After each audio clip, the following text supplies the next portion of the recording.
A speaker like Dr. Zakir Naik can only seem persuasive in an atmosphere of ignorance. Put him in a room full of people who've carefully studied the Bible and the Quran, and they will laugh him off the stage.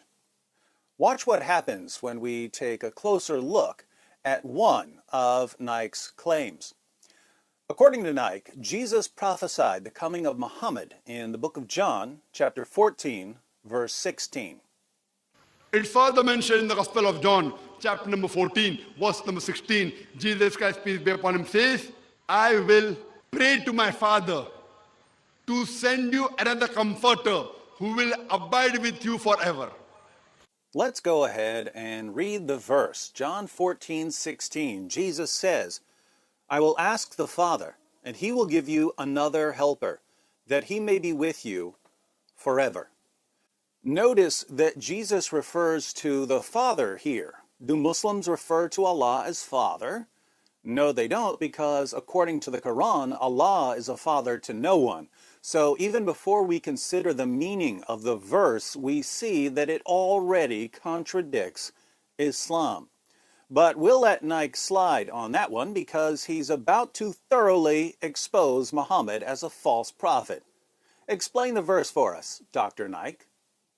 Jesus Christ, peace be upon him, says in the Gospel of John, chapter number 14, verse number 16, that I will pray to my Father to send you another comforter who will abide with you forever. That means Jesus Christ, peace be upon him, will not abide with the Christian forever. This new comforter, this new prophet who will come, will abide with you forever. So the verse is talking about a prophet. That's interesting. The verse doesn't say anything about a prophet. But that's what Dr. Naik is for, to tell us what Jesus really means. Now, there are all kinds of things we could say in response to Naik's interpretation here. We could point out that he's defending Muhammad by quoting a book that opens with a clear declaration of the deity of Christ. In the beginning was the Word, and the Word was with God, and the Word was God.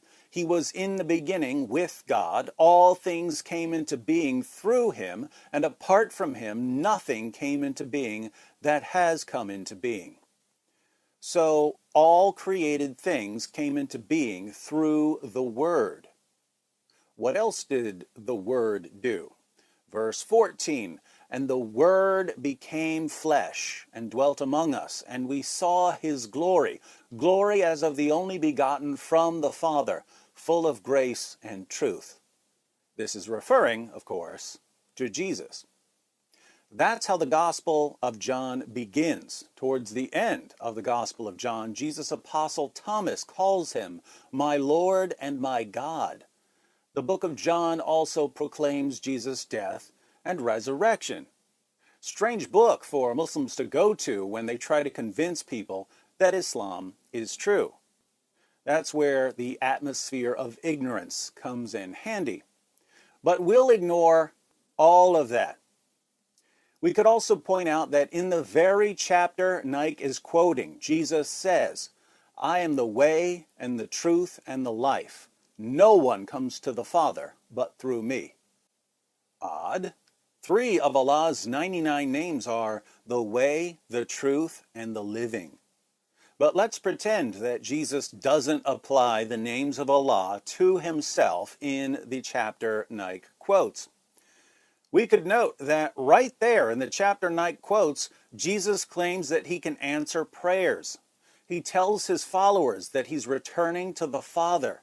And he says, whatever you ask in my name, that will I do, so that the Father may be glorified in the Son. What's that? Father and Son, and the Son is going to answer the prayers of the apostles? Is this sounding like Islam yet?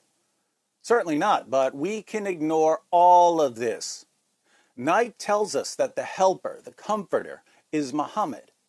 What else does Jesus say about the comforter? Well, Jesus immediately identifies the helper as the Spirit of truth.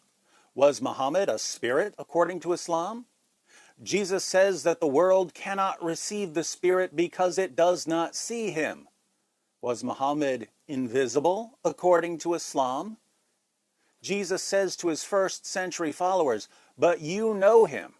Did they know Muhammad?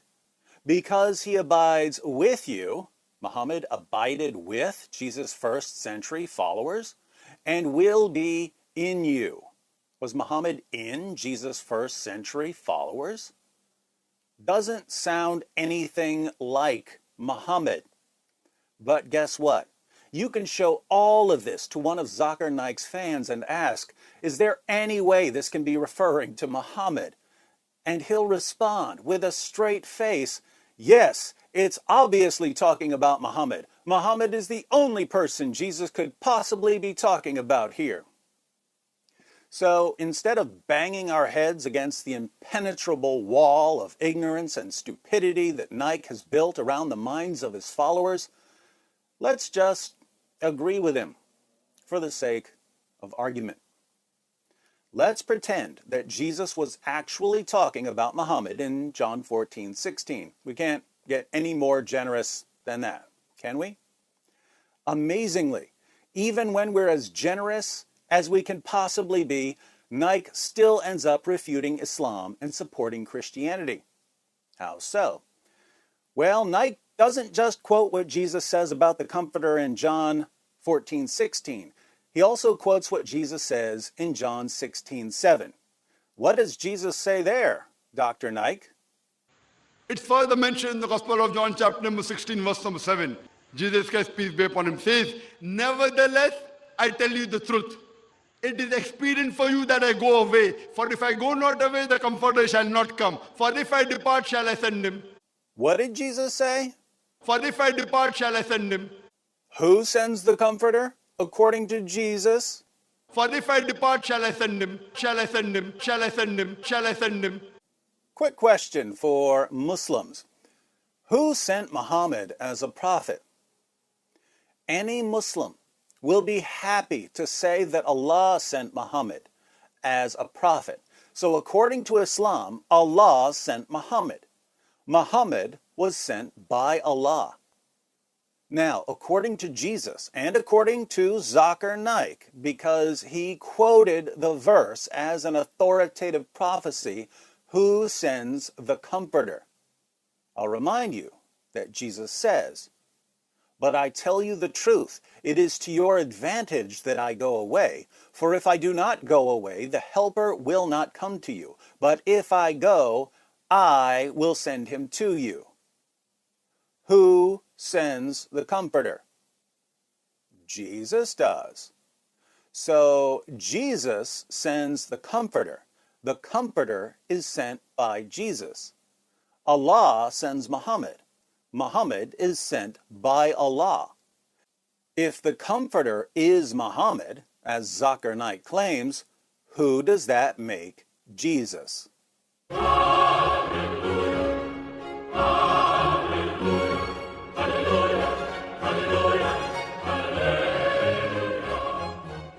Thank you, Dr. Naik, for admitting that Jesus is your God and the God of Muhammad and the God of all Muslims. Now, since Zakir Naik has proven conclusively that Jesus is God, our Muslim friends are faced with quite a dilemma. Jesus is God, but the Quran says that Jesus is not God. This means one of two things. Either Muhammad was not a true prophet because Muhammad delivered the Quran, which falsely asserts that Jesus is not God, or Muhammad was a true prophet, in which case he must have originally proclaimed that Jesus is God, only to have his revelations corrupted by later Muslims. So, according to Zakir Naik, either Muhammad was a false prophet or he was a true prophet, but Muslims corrupted the book that he delivered. Muslims don't want to say that the Quran has been corrupted, so we can only conclude that Muhammad was a false prophet. Since Muhammad was a false prophet, we can ignore all of Zakir Naik's nonsense about the Comforter being Muhammad, and we can acknowledge that the Comforter is the Holy Spirit. But it gets better, because Jesus tells us more about the Holy Spirit.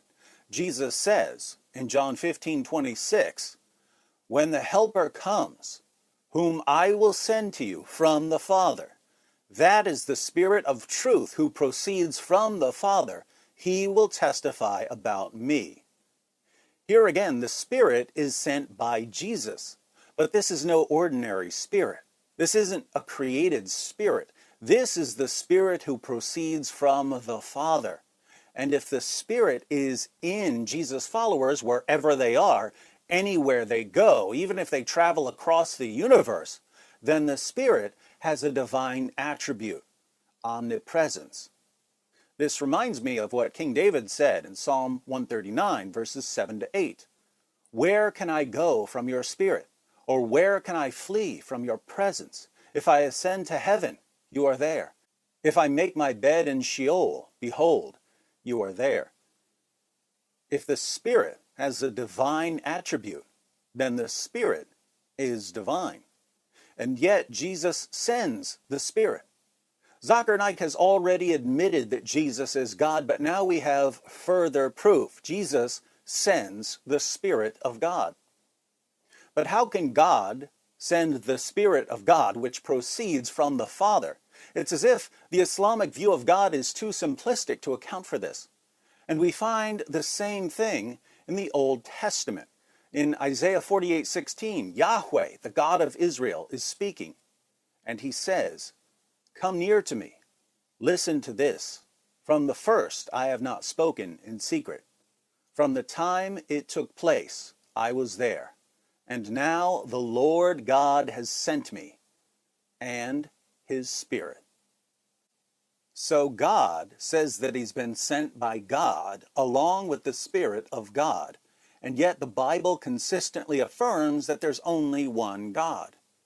And this goes all the way back to the very first chapter of the Bible, where God says in Genesis 1:26, "Let us make man in our image, according to our likeness."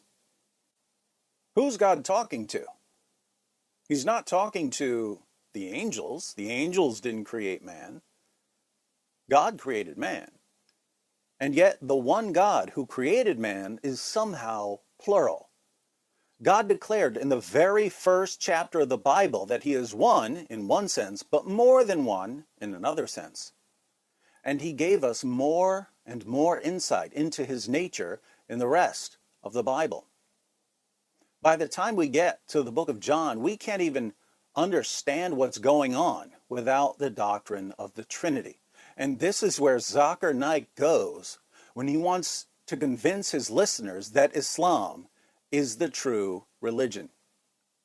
Now think about the utter incompetence of Muslim apologists like Zakir Naik. He tries to prove that Muhammad was a prophet of God. But as he tries to prove that Muhammad was a prophet of God, he accidentally proves that Jesus is God, that God is a Trinity, Father, Son, and Holy Spirit, and that Muhammad was a false prophet.